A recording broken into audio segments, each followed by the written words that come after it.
What's up, everybody? Jack Farr here on behalf of Box to Box Football. And we actually have James, not at his desk. He's actually in a car right now. James, what's going on?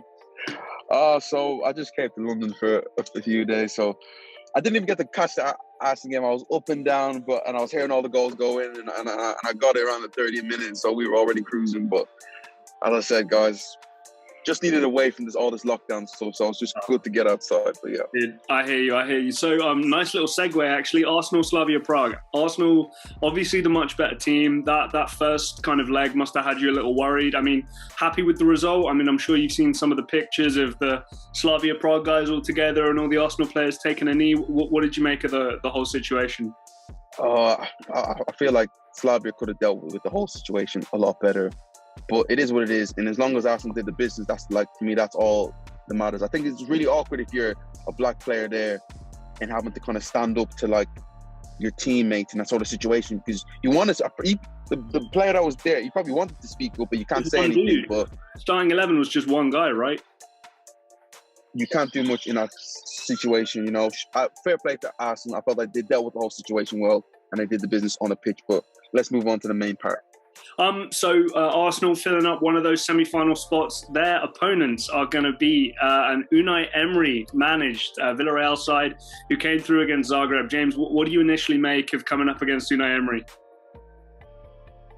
We might have to do a proper review about this, but as I said, you talk about a big game. You talk about a big moment. This is huge on so many ways. And this reminds me of the Thanos meme. If we lose to Unai Emery, remember the Thanos meme that goes, "You couldn't live with your failures, and would that bring you right back to us?"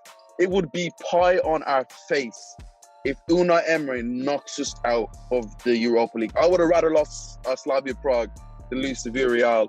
Just in manner of it's Unai Emery, and I hate him. I felt like he did well, but we know what happened. At the end, but I just feel like it's just a pie on the face, and it's a laugh at you. You sacked us. Look at what you get. But what a big game. Yeah, it's huge. This is more for the viewers out there. I'm sure James already knows this, guys. Unai Emery has won the Europa League 3 times, and even with Arsenal, he made it to a final. So it really is kind of his competition. He's got this Villarreal side playing kind of the way he wants them to play. And I got to be honest, it's funny. I was speaking with James very briefly about this, but if Roma aren't winning, I'm a big fan of English football. I don't care which team it is. I just want England. So for me, it would be kind of an Arsenal-Man United final would be just what I want. But generally speaking, watching Villarreal, watching Unai Emery potentially beat Arsenal, I think I'd be okay with that. Anyway, moving on to the other side. But I also want to bring this up that this is 14 years or 17 years after Arsenal and Villarreal met in a Champions League semi-final in 2006, and Jens Lehmann made that famous save against Riquelme to take Arsenal to the Champions League. It just shows you in that time, Arsenal went from getting into a Champions League final to now trying to get into a Europa League final. It just shows you how times have changed for the football club. Other side of the bracket, Manchester United, I think generally speaking, we both thought far superior than the Granada team, pretty convincing for them. So they fill one of those spots. The other side of the spot, probably the most competitive, I would say, game of all of the quarterfinals was Roma against Ajax. Roma, very, very lucky to actually make it through in the end. Ajax with a goal disallowed for a foul on Mkhitaryan, I think rightly called. Edin Dzeko with kind of the lucky goal. To have Roma go through there, and I hate to say it, but it really was football versus anti-football come the end there. But hey, Roma got the job done. They're through to the semi-finals against Manchester United. Manchester United, the far superior team, but you underestimate this Roma team and some of those players at your own peril. So James, just quickly. I'm sure we'll do maybe a more extended video on it, but Arsenal Villarreal, what's your kind of first thought on in terms of who goes through in that one? Jack, I want to say with my heart, Arsenal. You know what it is? I probably need a little bit more time to think about this, because of course. This one, what I mean, it's a 50-50 game. It's a 50-50 game because Arsenal ain't great, Villarreal ain't great, but Villarreal are doing well in the league. Unai Emery, the scariest thing to me is that Unai Emery is a Europa League specialist, right? And especially when it comes to this time knockout stages, it's hard for other teams to resist an Unai Emery team. So that's what really puts me off us maybe taking the next step against them. But I feel like we have to see what happens here. What happens with a player like Aubameyang? Is he fit during that time? What players come back? What players get injured during that time? There's a lot to take in, and we could probably do a fuller analysis on this game in maybe a few weeks' time. I think Joan Foyth is there, who used to be at Tottenham. Also Pau Torres as well, really strong defensive player. Gerard Moreno as well. So, Villarreal are no kind of chumps. They're going to be a much better proposition than Slavia Prague were, and the Unai Emery factor is just the main thing for sure. Moving over to the other side of the bracket, you got Roma, who are coming up against Manchester United. What's your initial kind of thoughts on that matchup? Again, it just seems that Manchester United are a strong train that it's a train that looks going straight to the final. Roma isn't a team to be taken lightly, but me just looking at this Manchester United team, especially the Tottenham win, it wasn't just that they beat Tottenham, it was the manner that they beat Tottenham in a way like this season, especially away from home. What they're undefeated away from home, especially going away to AC Milan and needing a victory and going there and beating them 1-0.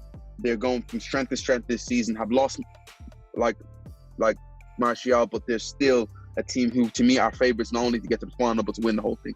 But James, I think there's some crocodile tears with Martial, because now it's like, oh, we're so upset Martial, who's not had a great year, can't play. Edinson Cavani now starts every game. Edinson Cavani is scoring goals at the moment. He's involved. I wonder if there's a certain level of like, such a shame that Martial can't play. Now Edinson Cavani has to play. I know as a Roma fan that I'd much rather come up against Anthony Martial than I would Edinson Cavani. But Jack, is this been a shock to us throughout this season at all? We both know that Edinson Cavani should be starting for Manchester United week in, week out. He is by far the best number 9. But I look at it on the Roma side now. Do you go into that game scared of Manchester United? Yeah, big time. I think here's the thing, and this is what. So you and I have spoken about this a number of times in the past. The Roma team of old, we've got Edin Dzeko, we've got this colossal kind of midfield, and we usually have a couple athletic defenders, and we've had some good goalkeepers over the past 5 years or so, right? This time round, in terms of the threat for Roma, it's the left-hand side. It's Henrik Mkhitaryan, it's Spinazzola, and obviously if those two can be firing down that left-hand side, if they can get the better of Wan-Bissaka, good luck doing that. But if they can get the better of Wan-Bissaka and maybe somebody like a Greenwood or somebody like that, then Roma can be very, very dangerous, especially on the break. Some free kick specialists too. We saw with that Ibanez volley. We've got some centre-backs who can play from set pieces too, so I'm hoping that Manchester United underestimate Roma and Roma are in with a shot. But in terms of my kind of confidence level, I'm not feeling good about this one. So James, it seems like you've already mentioned it there, but your winner for the whole thing. I mean, first of all, you seem to think maybe the final is kind of a 50-50 between whether it's Villarreal or Arsenal. We'll maybe do a video on that in future, but it sounds like you think Manchester United will be one of the finalists. I think Manchester United definitely won the finals. My thing that angered me the most was that Manchester United didn't win against Leicester to put them in a pole position to win the FA Cup. Right. And now I feel it's even more desperate. They're even more desperate to win the Europa League now. It's not for the Champions League because they're going to get into it. It's to get the monkey of the back of not winning a trophy since Mourinho was there. They've been to last season. They were in 3 semi-finals, lost all of them.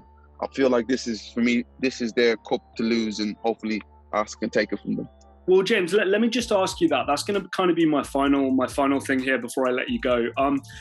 3 teams are relying on this competition to make Champions League for next year. 1 team isn't. Does that, for you, take anything away from Manchester United and their chances of winning this? No, I feel like Man United are so desperate to win a trophy. I don't think it's as important to Arsenal as it's Manchester United, but Manchester United really need that trophy.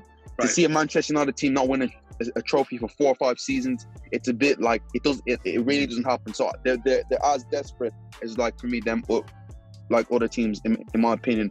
Right, I think the whole 4th place is a trophy thing. They've kind of been victim of that over the last few seasons, haven't they? Well, guys, those are kind of our snap reactions to the Europa League. I just want to give one more thing.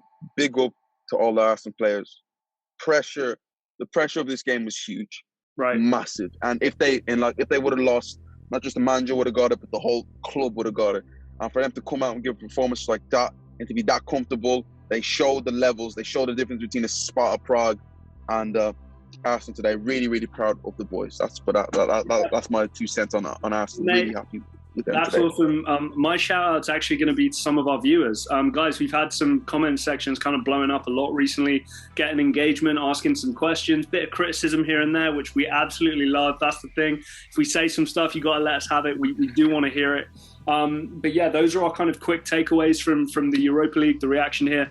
As a Roma fan, absolutely buzzing. I'm sure James expected Slavia Prague to win, but I'm sure he's gassed as well. Obviously, we've got the Unai Emery revenge tour potentially coming up soon, and then maybe Roma can upset the favourites in Manchester United. Guys, let us know what you think. Drop a like. Like I said, get the comment section going again. We love replying and responding to that stuff. We're well on our way, hopefully getting to 250 and then maybe up to 500 subscribers. So please, if you're not subscribed, if you hit subscribe, it would be a huge help to us. James, anything from you? Guys, just thank you for watching. Keep on subscribing. Comment to Jack. The Neymar fans were at you today, but keep on giving it to us, guys. This is box to box football. I'm not in the proper sem right now, but again, we always want to deliver a bit of football to you guys. But this is box to box football. Thank you for watching. Please like this video, subscribe. Thank you for watching, and we will see you next time.